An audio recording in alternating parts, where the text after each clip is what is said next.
How to change your chat settings on Among Us. Hello and welcome back to our channel. In this video presentation, I'll demonstrate how to adjust your chat settings in Among Us. It's a straightforward process, so follow these steps carefully. Whether you're using an iPhone or iDevice, the process remains simple. First of all, begin by opening your application on your device and make sure that you allow specific account inside the game. You will find the home screen where you can customize your gaming experience. To adjust your chat settings in Among Us, simply click on the Settings option.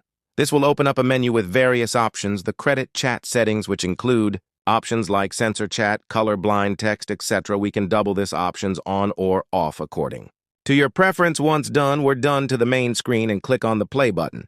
Navigate to the online tab on the right side and select public to join a game. You'll find additional chats, and here as well, click on the chat language option to choose from variety of languages. You can also set your chat language by creating a game as a host.